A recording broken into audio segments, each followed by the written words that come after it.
There was another car that we had was a Jeep Compass Sport Rally model, which basically it was a 2008. It was like the second year the car came out. The Sport Rally model was lowered, had some ground effects, had a sunroof. It was a hatchback. It was an automatic, but it had the little paddles that you could play with if you wanted to. And it was basically Laura's car, my wife's car. And it was summer, probably July, maybe August.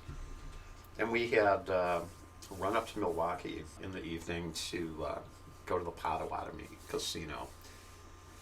We decided it was a good idea to shred some 20s in the slot machines. And we were up there for quite a while, and we were coming back. Laura was really tired, so she was sleeping. I was driving on 94, and it's like 3 lanes going south, 3 lanes coming north. Interstate, pretty typical stuff. I'm in the middle lane. Nighttime, I'm probably going way faster than I should. I'm probably going about 75. And driving along. There's nobody on the road, and all of a sudden, spread from the right-hand shoulder to the median on the left was just ground bloody flesh, I guess. What? You're just covering the road. And all of a sudden it's like right there in the headlights. So you can't slam on the brakes because you're going to like spin out or something potentially because of the speed and everything else. So you just kind of like take your foot off the gas, kind of like close one eye, coast through it, make it through.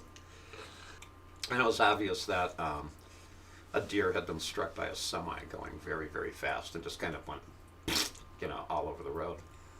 And I didn't, it was like as gross as it was, I didn't really think anything of it and got home. I woke my wife up and went in the house, went to sleep. Got up the next day and she decided to take the Jeep to the local Jeep dealership where we had purchased it for an oil change, as part of the routine maintenance.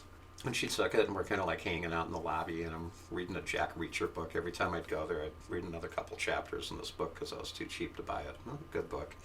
And Laura was reading something else, and a very nice guy that runs the place, Mike, comes out and kind of like signals Laura to come over to the side, and he's talking to her very quietly and kind of looks over at me, and he's talking to her, and she's nodding, and then she's talking, and then he's just like, he looked relieved, and he goes back in.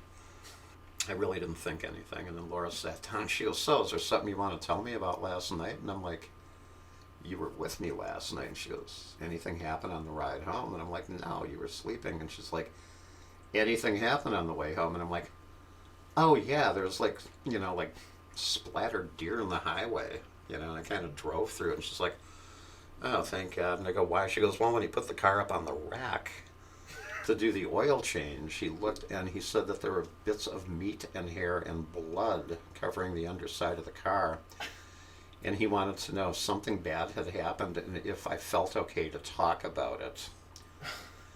And I was like, oh my God. I said, what did you tell him? She said, nothing to my knowledge, but then we haven't seen my mom for a few days.